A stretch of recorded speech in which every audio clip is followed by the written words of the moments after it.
flag now. I guess you're about the only person around that doesn't have TV coverage of the scene. I guess you're about the only person around that doesn't have TV coverage of the scene. I guess you're about the only person around that doesn't have TV coverage of the scene. That's all right, I don't mind a bit.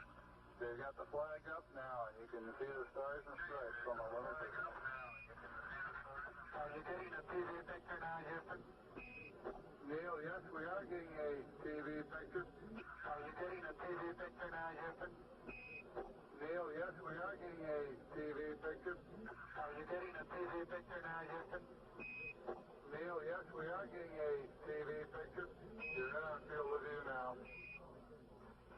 I'd like to evaluate the various paces that a person can traveling on the surface. You do have to be. Alright, you do have to be rather careful to keep track of where your center of mass is. Sometimes it takes about 2 or 3 paces to make sure that you've got your feet underneath you.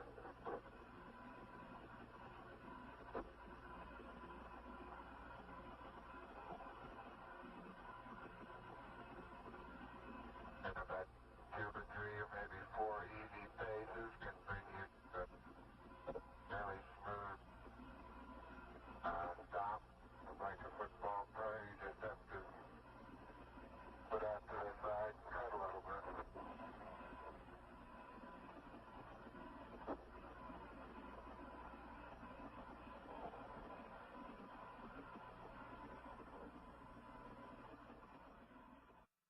Other thing. The astronauts had this camera made for them specially to photograph stars. Now, had stars been photographed on the moon, the astronomy buffs here could have said, absolutely, we went to the moon because they know how to orient that kind of thing. And all the astronauts have ever said is they never saw stars. Even when they took pictures of the Earth, there were no stars in the picture, and yet the Earth is reflected light, and the stars should have been bright like headlights of cars, because there's no atmosphere. Sky totally black, but there's no stars. And even in some pictures, the Earth is about the size of the moon, which it should have been at least 4 times bigger. And so the people who are your critics, Frank, say that was a phony shot. Somebody should have thought of that. Anyway, I asked you on the phone, I said, where are the photos? Hundreds of them should have been taken, should have been in manuals, books, everywhere. They should have been proud of them. You said, maybe in some scientific journals. You couldn't tell me the journals.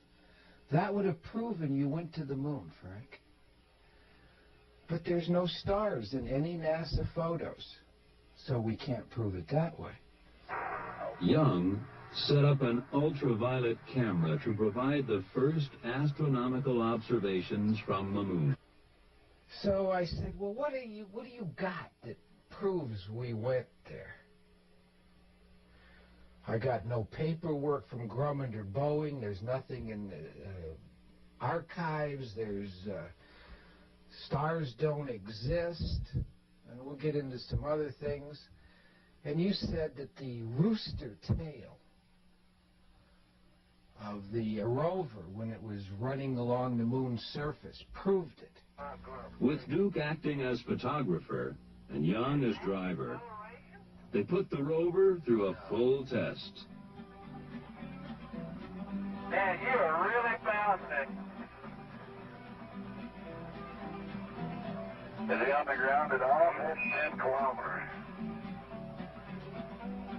Huh? He's got about 2 wheels on the ground. Okay, turn sharp. I have no desire to turn sharp.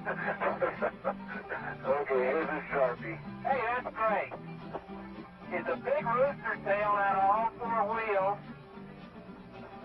And as he turns, he skids, the back end breaks loose just like on snow. Come on back, John. Hey, the deck is running.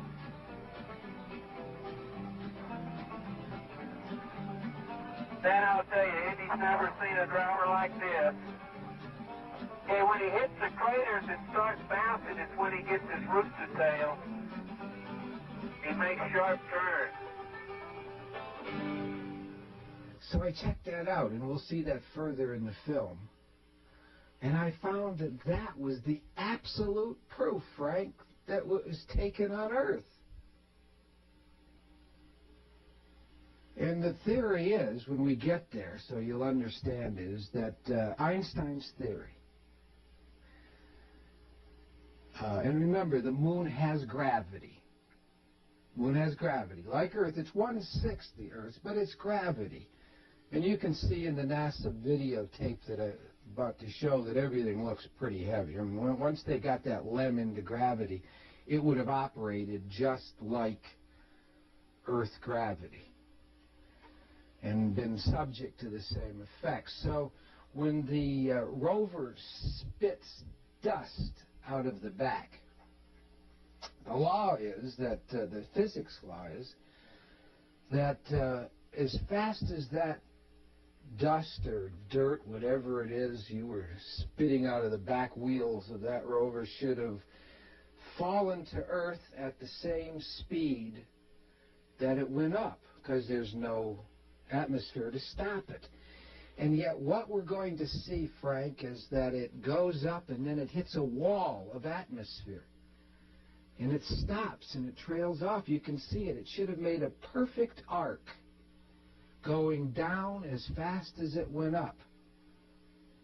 But it doesn't. And you can see trails of it as it goes up, hits the atmosphere, and stops. Goes up, hits the atmosphere, and stops. Hey, John, while you're sampling there, you might look around and see if you see any vesicular basalt.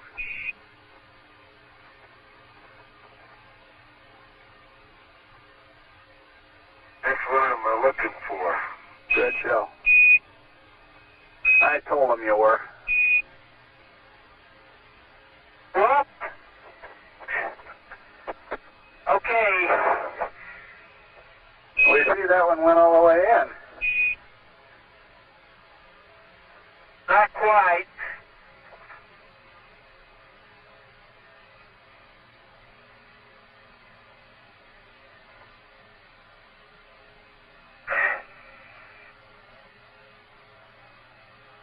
But there it is, all but about 5 inches. Okay. And that one was Okay, and John, stand by for feed water tone. Just got it. How's that?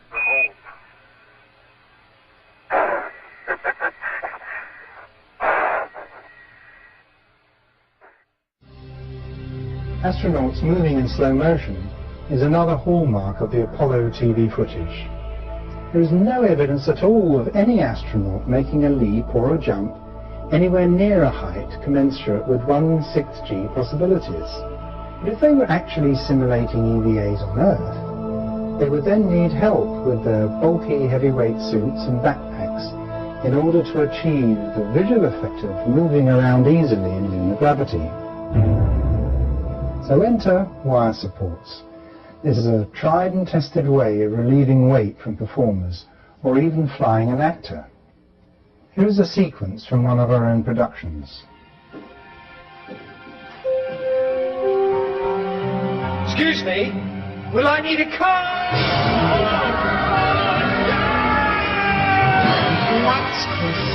We're only making a short journey back to 1969, to the beginning of humans.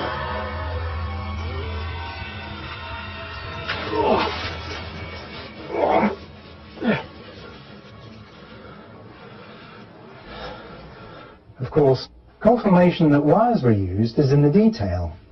Here in this Apollo 14 footage, you can see a ping, a momentary glint.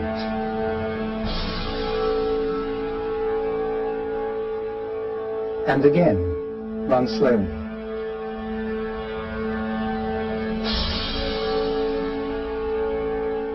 And once more. There are other examples too. This one is from Apollo 17 during the flag scene. You can see the ping at the top of the frame.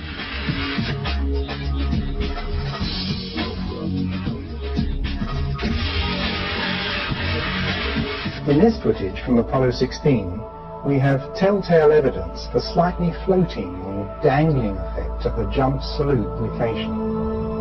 It's as if the weight is being taken off the astronaut's feet just a second or so too soon. Compare that sequence with an obvious rehearsal rig. The dangling effect is very evident.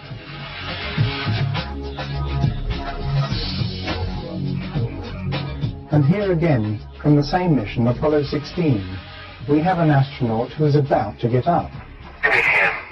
Okay, here we go. Let me give you a hand, he says. There goes back. There goes a little back.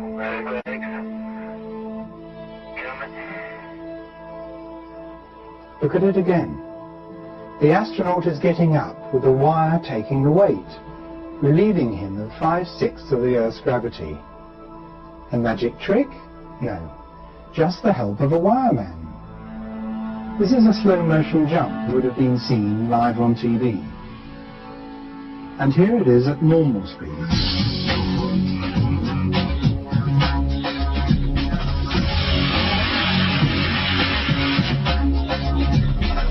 The well-rehearsed, pre-recorded material was apparently slowed down by 50% when we saw it on TV.